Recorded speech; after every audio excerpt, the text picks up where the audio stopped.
अस्सलाम वालेकुम and welcome to lecture 4। तो आज हम लेक्चर 4 में डिज़ाइन टूल्स के बारे में देखने वाले हैं और हम अपना डेमो प्रोजेक्ट देखने वाले हैं कि हम आखिर इस जो कोर्स के दौरान हम प्रोजेक्ट पे काम करने वाले हैं।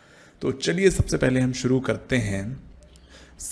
इसके पहले कि हम डिज़ाइन सॉफ्टवेयर समझें, हमको ये समझना बहुत ज़रूरी है कि जो भी हम यूआई का डिज़ाइन बनाते हैं वो तो हम फोटोशॉप में भी बना सकते हैं या और भी किसी ग्राफिक डिज़ाइन सॉफ्टवेयर में बना सकते हैं।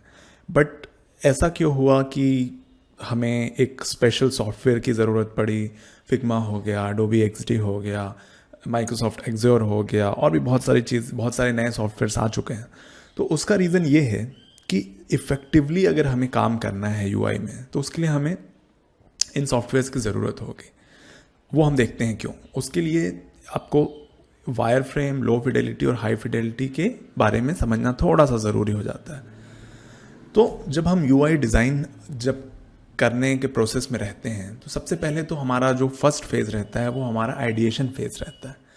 आइडिएशन फेज़ में क्या होता है कि हम बहुत ही रफ़ बहुत सारे आइडियाज़ ट्राई करते हैं और उस टाइम बहुत ज़रूरी हो जाता है कि आप बहुत रैपिड स्केच करें या बहुत फास्ट आइडियाज़ को देखें कि आइडियाज़ कैसे काम करेंगे, कौन सी चीज़ कहाँ काम करेगी। तो ये जो पहला डायग्राम आप देख रहे हैं ये एक वायर फ्रेम का एग्जांपल है। वायर फ्रेम आप पेन और पेपर पे भी कर सकते हैं। तो इसके लिए ज़रूरी नहीं है कि आप सॉफ्टवेयर यूज़ करें, बट क्योंकि अगर आप एक टीम में यूआई डिज़ाइनर हैं तो ये ज़रूरी हो जाता है कि आप अपने रिमोट वर्कर्स के साथ अपना डिज़ाइन या वायर फ्रेम शेयर कर सकें ताकि वो कुछ आइडियाज़ दे सकें। तो इसीलिए पहला फेज़ तो होता है वायर फ्रेमिंग का। जो सेकंड यहाँ पे डायग्राम है ये है लो फिडेलिटी। लो फिडेलिटी का मतलब क्या होता है कि जो हमारा लुक है वो जो फाइनल प्रोडक्ट होने वाला है उससे थोड़ा बहुत तो मिलता है, स्ट्रक्चरली वो मिलता है, बट वो फाइनल प्रोजेक्ट जैसा नहीं दिखता है। तो उसको हम लो फिडेलिटी बोलते हैं। फिडेलिटी बोल सकते हैं आप, लेवल की बात हो रही है कि वो कितने लेवल मैच होता है फाइनल प्रोडक्ट से। अब आप देख सकते हैं जो यहाँ पे थर्ड है ये है हाई फिडेलिटी।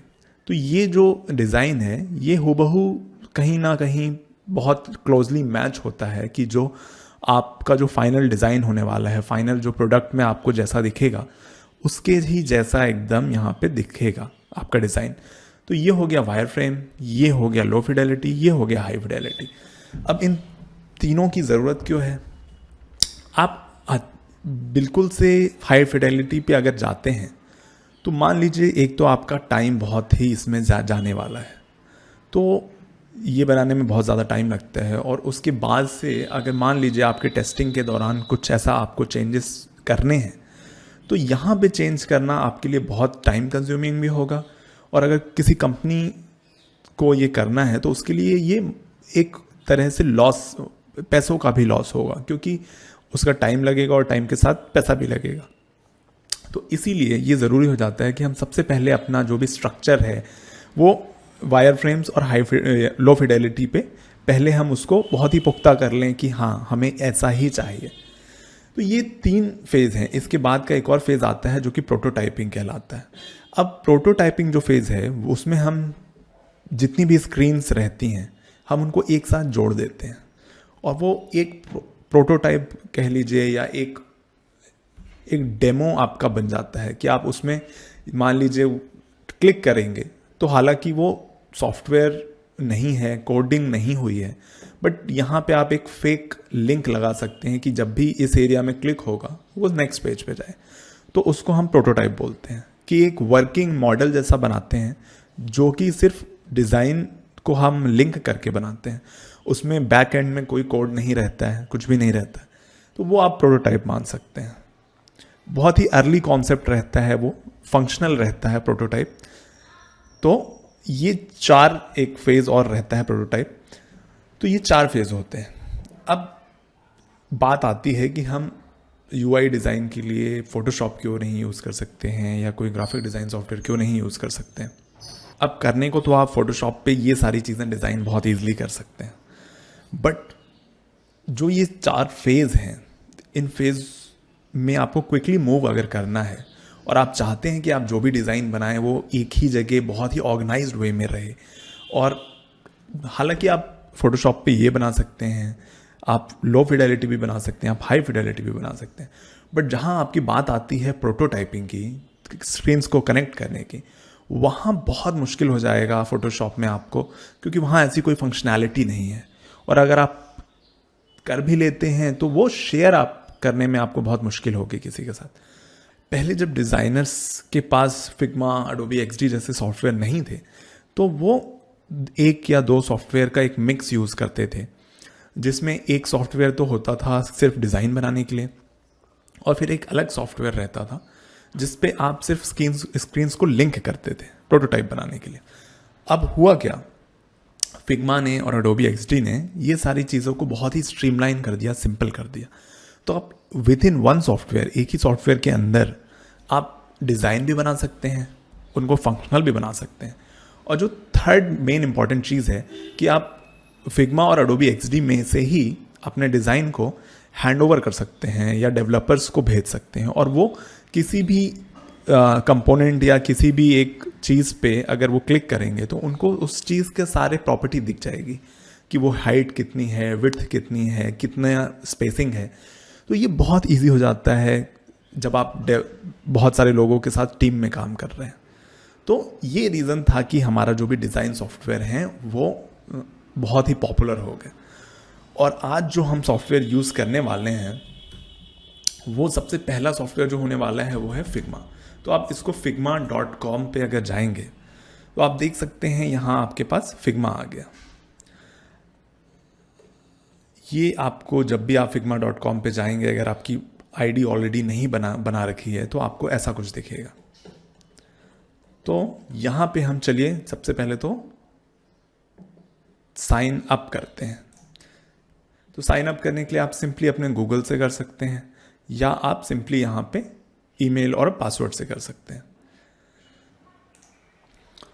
तो चलिए मैं आपको यहाँ पे एक डेमो अकाउंट बना के दिखाता हूँ कि आपको साइन अप कैसे करना है। तो सबसे पहले मैं साइन अप पे जाऊँगा और मैं यहाँ एक टेम्पररी ईमेल आईडी यूज़ करने वाला हूँ।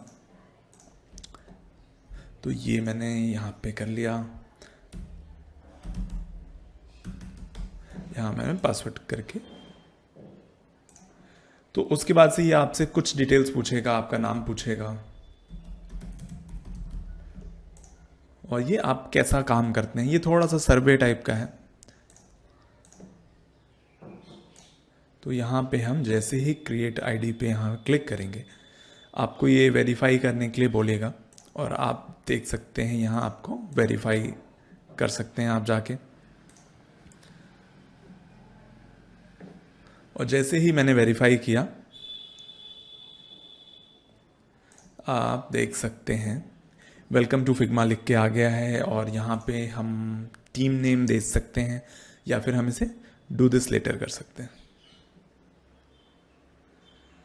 What would you like to do first. तो फिग्मा के अब दो चीज़ें हैं, एक डिज़ाइन है और एक जो भी आप वाइट बोर्ड कह सकते हैं, जो कि हम आइडिएशन फेज के लिए यूज़ करते हैं। जब भी हम कुछ आइडिया करते हैं या वायर फ्रेमिंग कर रहे हैं तो उसके लिए हम यहाँ पे वाइट बोर्ड यूज़ कर सकते हैं।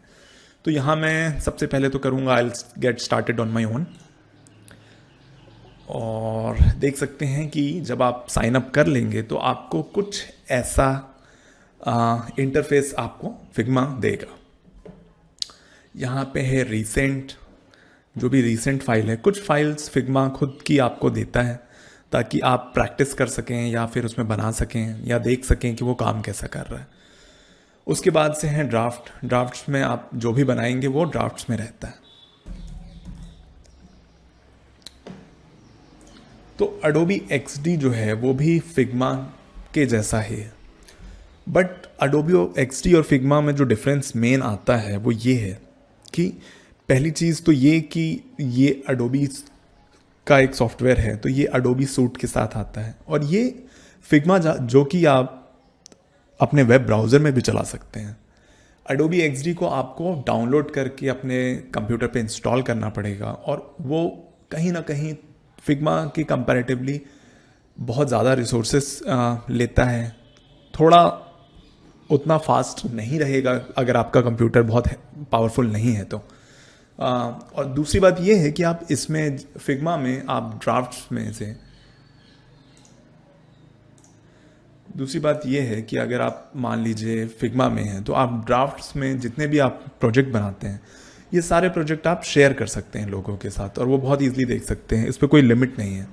बट Adobe XD के साथ अगर आप शेयरिंग करना चाहते हैं किसी प्रोजेक्ट की तो अगर फ्री वर्जन देखते हैं तो उसमें शायद वो 2 प्रोजेक्ट से ज़्यादा आपको शेयर नहीं करने देता है। तो एक ये नेगेटिव पॉइंट हो जाता है अभी के लिए। और दूसरी बात ये है कि क्योंकि ये आपका बार बार अपडेट होगा, क्योंकि ये एक सॉफ्टवेयर की तरह इंस्टॉल रहेगा आपके पीसी पे, तो ये बहुत बार आपको बहुत ही इरिटेटिंग लग सकता है कि ये तो रोज़ रोज़ नए अपडेट आ रहे हैं और आपको अपडेट करना पड़ेगा। और साथ में ये अगर आप डाउनलोड करते हैं तो Adobe क्लाउड जो एक सॉफ्टवेयर है, क्रिएटिव क्लाउड, उसके थ्रू अपडेट होता है या इंस्टॉल होता है, तो आपको वो भी डाउनलोड करना पड़ेगा। तो आप समझ सकते हैं अगर आपका कंप्यूटर बहुत ज़्यादा रिसोर्स में अच्छा नहीं है तो वो कहीं ना कहीं आपको ये बहुत ही ज़्यादा लैग करने लगेगा और स्लो कर सकता है। बाकी काम ये भी बहुत ही बढ़िया करता है, मैंने इसे भी यूज़ किया है। मैंने जब शुरुआत की थी तो मैं Adobe XD से शुरुआत की थी और फिर फाइनली उसके कुछ टाइम बाद मैंने फिग्मा पे स्विच कर लिया। तो ये आप देख सकते हैं कि आप इसमें डिज़ाइन भी कर सकते हैं, प्रोटोटाइप भी कर सकते हैं। अगेन ये फिग्मा और Adobe XD दोनों में आप डिज़ाइन कर सकते हैं, प्रोटोटाइप कर सकते हैं और शेयर कर सकते हैं। तो ये मेन रीज़न है कि क्यों डिज़ाइन सॉफ्टवेयर पॉपुलर हुए, स्पेसिफिकली UI डिज़ाइन सॉफ्टवेयर। हालांकि हमारे पास पहले भी फ़ोटोशॉप था, अभी भी फ़ोटोशॉप है, और ऐसा कुछ आप चाहें तो अपना जो भी डिज़ाइन है वो आप अभी भी फ़ोटोशॉप में भी बना सकते हैं। मान लीजिए आपको ये सॉफ्टवेयर कंफर्टेबल नहीं है तो आप फ़ोटोशॉप में भी डिज़ाइन बना सकते हैं। बट अगेन अगर आप डिज़ाइन बनाते हैं तो आपको उसको प्रोटोटाइप करने के लिए और शेयर करने के लिए किसी अलग सॉफ्टवेयर जैसे InVision हो गया, उसकी ज़रूरत पड़ेगी। तो बेटर ये है कि आप अभी से इन दोनों में से कोई एक सॉफ्टवेयर यूज़ करना सीखें। इस क्लास के लिए हम जो यूज़ करने वाले हैं वो हम थ्रू आउट दिस क्लास हम फिग्मा यूज़ करने वाले हैं। और फिग्मा काफ़ी इंडस्ट्री स्टैंडर्ड बन चुका है। कई बहुत बड़ी बड़ी कंपनियां अपने टीम्स में फिग्मा यूज़ कर रही हैं। तो अगर आप Adobe XD यूज़ करना चाहते हैं या आप शुरू से यूज़ कर रहे हैं तो आप उसमें भी यूज़ कर सकते हैं। तो मैं इस क्लास के लिए फिग्मा यूज़ करने वाला हूँ। तो ये हो गया हमारा जो भी डेमो है फिग्मा का। ये तो हमारी बात हो गई डिज़ाइन टूल्स की। अब हम बात करते हैं कि हमारा डेमो प्रोजेक्ट क्या होने वाला है। तो जो हमारा डेमो प्रोजेक्ट है उसका हम ब्रीफ देख लेते हैं। तो जनरली जो ब्रीफ हमें डेमो प्रोजेक्ट का दिया जाता है ये हमारा क्लाइंट साइड या जो भी स्टेक होल्डर जिन्हें हम बोल सकते हैं, जिनका स्टेक रहता है उस बिज़नेस में या किसी भी प्रोजेक्ट में, ये उनके साइड से हमें यूजुअली आता है। अब जो प्रोजेक्ट आपका आ सकता है वो 2 टाइप के प्रोजेक्ट हो सकते हैं। एक तो हो सकता है कि आपका ऑलरेडी एक एग्जिस्टिंग कुछ चीज़ है, उसमें आपको उसको या तो इम्प्रूव करना है या आपको उसको और अच्छा बनाना है या उसमें कुछ चेंजेस करने हैं। और एक प्रोजेक्ट का आपको ब्रीफ ऐसा आ सकता है कि क्लाइंट के पास कोई आइडिया है और वो चाहता है कि उस आइडिया को आप कन्वर्ट करें किसी प्रोडक्ट में। तो अभी हम जो ब्रीफ देख रहे हैं वो है a better experience for Urdu IT academy users to help them take their learning to next level. अब ये जो ब्रीफ है ये बहुत ही जानबूझ के मैंने ये ब्रीफ थोड़ा सा वेग लिया है। अब हम नेक्स्ट लेक्चर से देखेंगे कि इस ब्रीफ को हम कैसे रिसर्च करके UX का जो भी मेथडोलॉजी है, उसके स्टेप्स हैं, वो हम इस पे अप्लाई करके हम इस वेग ब्रीफ को कैसे एक सॉल्यूशन में कन्वर्ट करेंगे या कैसे एक प्रोडक्ट में कन्वर्ट करेंगे। तो ये बहुत ही इंटरेस्टिंग जो भी होने वाला है, हमारा जो भी प्रोसेस होने वाली है UX और UI डिज़ाइन की, ये बहुत ही इंटरेस्टिंग होने वाली है। क्योंकि आप अगर ब्रीफ पढ़ें तो ये ब्रीफ बहुत ही वेग है और ये कई चीज़ें आप चाहें तो इससे आप कई चीज़ें इसको कई डायरेक्शन में लेके जा सकते हैं। तो इस लेक्चर का आपका जो होमवर्क है वो ये है कि आपको इस ब्रीफ से रिलेटेड कुछ सोचना है कि हम कैसे उर्दू IT अकेडमी के जो यूज़र्स हैं उनका जो लर्निंग एक्सपीरियंस है उसको हम नेक्स्ट लेवल कैसे लेके जा सकते हैं। तो आप अगर ये इसके बारे में थोड़ा सा भी सोचते हैं और आपके पास कोई भी आइडिया आता है तो आप प्लीज़ कमेंट सेक्शन में अगर आप प्लीज़ शेयर करें, ताकि जो दूसरे लर्नर्स रहेंगे उनको भी एक आइडिया मिले, वो भी एक kind of brainstorm session type आप कर सकते हैं। क्योंकि हो सकता है आपको कुछ और आइडिया आ रहा है, किसी को कुछ और आइडिया आ रहा है, और बहुत लाजमी सी बात है कि इस ब्रीफ से आप बहुत सारे डायरेक्शन में जा सकते हैं। यहाँ पे अगेन हम बहुत सारी चीज़ें करने वाले हैं। हम अभी स्टेक होल्डर्स का एक देखेंगे, एक डेमो इंटरव्यू कैसे होता है। वो मैं आपको एक सिंपल सा डेमो खुद ही बना के देने वाला हूँ, क्योंकि अगर हम सच में करने जाएंगे सारी चीज़ें, सारे स्टेप्स, तो वो बहुत ही टाइम और रिसोर्स कंज्यूमिंग हो जाएंगे। तो मैं आपको एक जनरल आइडिया दे दूंगा कि चीज़ें काम कैसे करती हैं। तो मैं आपसे अब लेक्चर 5 में मिलूँगा और हम वहाँ से अपना UX का जो भी फर्स्ट स्टेप है हम वो लेने वाले हैं। तो चलिए मैं आपसे लेक्चर 5 में मिलता हूँ।